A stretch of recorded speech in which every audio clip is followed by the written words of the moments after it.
My name is Ethan Brooks. I was 15 years old not in some dramatic slow motion way like in movies. It happened fast. Too fast to be brave. Too fast to be scared. It was a Friday night and I was in my room with the door locked, the lights off, my phone glowing like a small blue sun in my hands.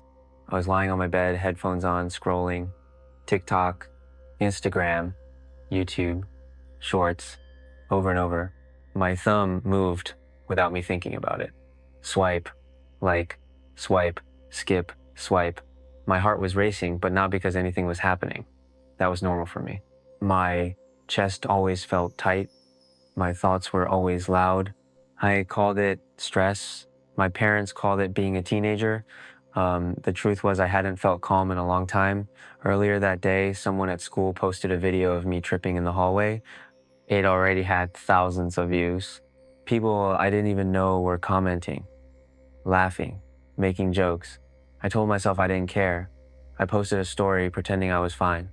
A joke, a meme, something sarcastic. That's how you survive online, you pretend. Around midnight, my chest started to hurt. Not sharp, heavy, like something was sitting on me. I pulled my headphones off, annoyed, thinking it was anxiety again. I'd had panic attacks before. I knew the drill. Slow breathing. Count to 10. Distract yourself.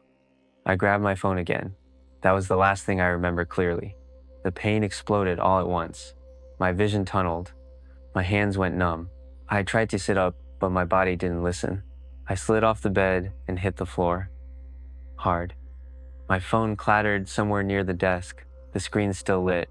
I remember thinking, this is embarrassing. I'm probably just overreacting. Then I couldn't breathe. The room started to fade, not like falling asleep, but like someone turning down the brightness on reality. The edges went dark first. My ears rang. My heart slammed once, twice, and then stopped. There was no pain after that, just silence, not empty silence, heavy silence. Like the world had been wrapped in thick fabric. And then I realized something impossible. I was standing, I looked down and saw my body on the floor. My face was pale. My eyes were half open. My chest wasn't moving. For a second, I felt confused, like I was watching a video of myself. That's not me, I thought. But it was. I tried to shout, tried to move, tried to wake myself up. Nothing worked. My room looked the same. Posters on the wall, laundry on the chair, my phone buzzing with notifications, but it all felt distant, unimportant. The buzzing stopped, the room dissolved. I was moving, but not walking, being pulled forward through something that looked like darkness, but it wasn't scary. It felt intentional, like I was being taken somewhere I was supposed to go. Then the darkness broke. Light appeared, not blinding, not harsh, warm, alive. It felt like it was looking at me. And I wasn't alone anymore. He stood in front of me, Jesus. Not the way I'd seen him in paintings or movies. He wasn't weak. He wasn't soft. He was powerful, not loud power, but steady, unshakable. Being near him felt like standing next to truth itself. Every lie I'd ever believed about myself, that I wasn't enough, that I didn't matter, that I had to earn attention to be valuable, started falling apart without him saying a word. I dropped to my knees, not because I had to, because my soul recognized him before my mind did. Ethan, he said. He didn't raise his voice. He didn't need to. You're not done. I started crying, real crying. Not the quiet kind you hide online, the kind that shakes you, the kind that comes from being seen completely. I'm tired, I said. I can't keep up. Everything's so loud. He looked at me with sadness, not disappointment, understanding, and then he showed me something, the world, not how we see it, but how it really is. And that's when I understood what social media was actually doing to us. Jesus lifted his hand and the world stretched out beneath me. Not like looking down from a plane or a drone I could see inside. I could see through walls, into bedrooms, living rooms, classrooms, millions of kids, teens, people my age, some younger, some older, all alone, all staring at screens. The glow of phones, tablets, and laptops wasn't just light. It was like a veil, a gray, sticky mist, crawling out from the screens, wrapping around their heads, blocking their eyes, muffling their ears. I could feel it pressing against their minds, slowing thoughts, dulling feelings. It wasn't just distraction, it was stealing life. I zoomed in. There was a girl scrolling through posts. Each image made her chest tighten a little more. A boy watching videos, laughing at jokes he didn't find funny just to feel included. Every time someone hit like or followed or shared, it wasn't a victory, it was a pulse, feeding something dark, something unseen. Jesus whispered, "This is the war, Ethan. Not with guns, not with armies. The enemy dough." I said, need that anymore. He's using screens, endless noise, and lies to steal the hearts of children. Every swipe, every notification, every looped video builds a wall around their souls. They cannot hear me. They cannot feel truth. I could see families together in their living rooms. Parents scrolling, children scrolling, no words, no laughter, just light from the screens bouncing off faces. And behind that light, the gray mist was growing thicker. Shadows moved inside the mist whispering, "You're not enough. You're invisible. You'll never matter." I felt rage, sorrow, and helplessness all at once. Why, I asked. Why is it like this? Jesus' hand rested on my shoulder. Because silence is dangerous to the enemy. Every moment of awareness, every second of reflection breaks his control, but the world is never quiet anymore. Every child is trapped in noise, thinking attention equals worth. Then he showed me something brighter. A room with a boy kneeling in prayer. He had no screen, no phone. His eyes were closed, his hands clasped. A beam of golden light shot up from him, piercing the gray mist like sunlight through storm clouds. The shadows recoiled. The light spread, cleansing the room, lifting the fog. Jesus smiled at me. "Do you see? Every child who stops scrolling, who prays, who listens, they are warriors. They are invincible to the lies. And you, Ethan, you must go back. You must tell them. You must show them the truth. The light is real. I am real. They are not alone." I wanted to stay. I wanted to float in that golden warmth forever. But I looked down and saw my body lying on the floor. My parents in the hall, the fear and pain on their faces. I realized that if I stayed, they would never know. The kids trapped in the gray mist would never be rescued. "I don't know if I can," I whispered. "You can," he said. His voice was calm, unshakable. "I will be with you. I will never leave. The world needs you alive to speak my truth." The weight of his presence pressed against me, not heavy but grounding, like being anchored to the center of everything real. My heart, which had stopped on earth, started beating in rhythm with his light. My chest filled with warmth. Every fear, every lie I'd believed about myself began to unravel, and then I felt it a pull back to my body. Not violent, not painful, but inevitable. The silence, the light, the freedom, it started to fade. The pull grew stronger. "No," I cried. "I don't want to go back." "You must," he said gently. "You are a messenger. Go back. Wake them up." The darkness rushed toward me. The hospital, my parents' faces, the monitors beeping, everything returned.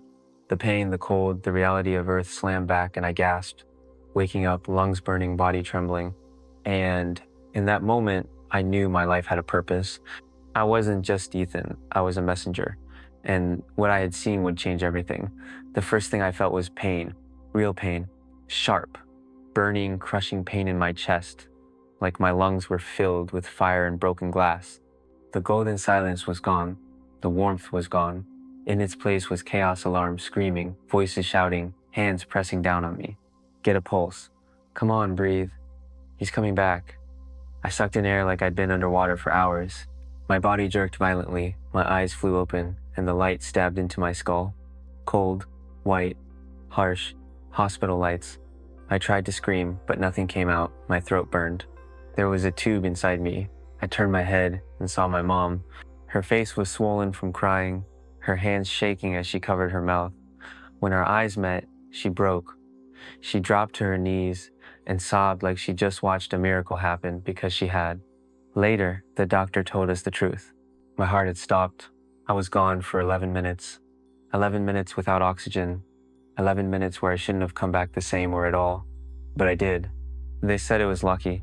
They said it was unexplainable. They said it was rare. I knew better. The days after were strange.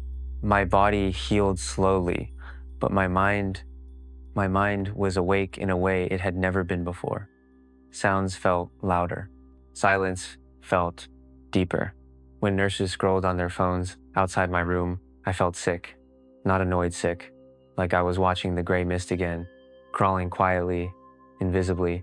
At night, when everything was still, I remembered his voice. Not words, truth, not noise, clarity. I started noticing things I'd never questioned before. Kids in the hospital rooms, next to mine, headphones in, eyes glazed, scrolling endlessly, even while hooked up to IVs. Parents sitting beside them, physically present but mentally gone. Everyone connected to the world, but disconnected from each other. That's when I understood something Jesus showed me, but I didn't fully grasp until now. Social media doesn't just steal time, it steals presence, it steals identity. When I got home, it was even clearer. My friends came to visit. Hey, hugged me, said they were glad I was alive, and then they sat on my bed and scrolled. Silence filled the room. No one noticed. No one thought it was strange. I looked at them and suddenly saw what I couldn't see before, not physically, but spiritually. Exhaustion, anxiety, comparison, fear of being invisible, fear of not mattering. I remembered what Jesus said, they are taught to measure their worth by attention. That night, I turned my phone off, completely. No music, no notifications, no scrolling, just silence. At first, it was unbearable. My thoughts raced, my chest felt tight. I wanted distraction, noise, anything. And then I realized something terrifying. The anxiety wasn't caused by silence. The anxiety was always there. The noise was just hiding it. I sat on my bed and whispered, Jesus, are you still here? There was no vision, no tunnel, no golden sea, but there was peace. Not emotional excitement, not goosebumps, just calm, solid, real, like standing on something that couldn't move.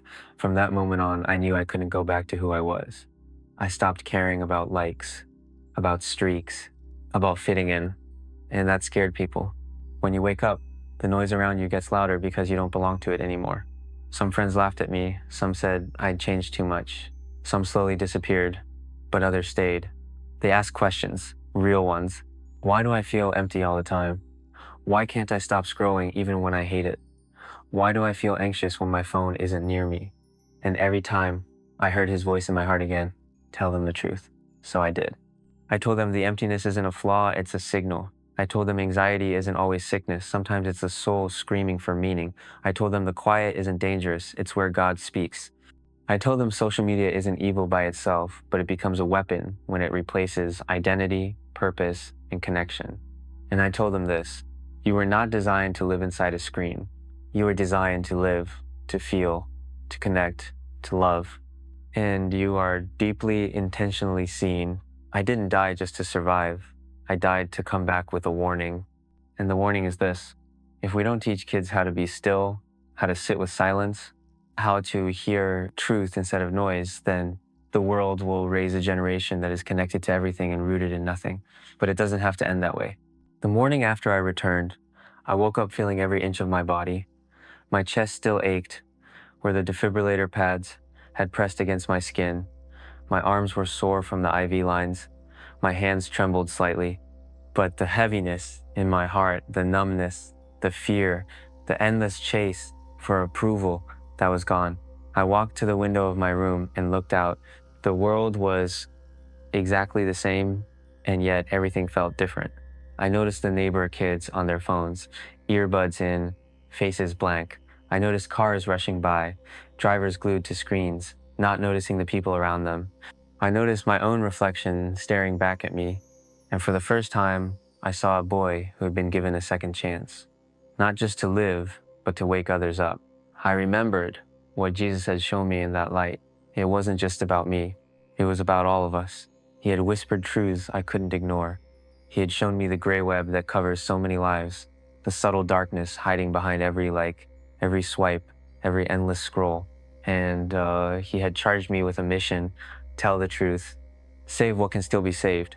I began small. I talked to my friends first. At school, I found a quiet corner during lunch and whispered what I'd learned.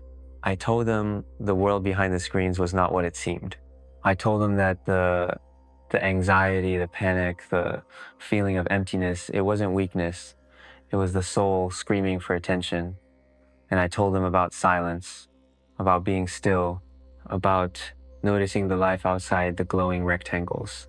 Some laughed, some rolled their eyes, some ignored me, but a few stopped. They listened, their eyes flickered, their hands dropped. For a moment, they weren't scrolling. For a moment, they were alive. At home, I spoke to my little sister. I told her to leave her phone on the table and sit with me for 10 minutes of quiet. No talking, no screens, just sitting, just noticing. Her small hand in mine, her breath even, and she looked up at me with something I hadn't seen in years. Clarity, presence, life. Then I began to notice something terrifying. The fight wasn't just personal, it was everywhere. Kids younger than me, my own age and older, all trapped in the same pattern. The screens weren't just distractions. They were walls, invisible and sticky, that hid the children from themselves. And the worst part, most adults didn't even notice.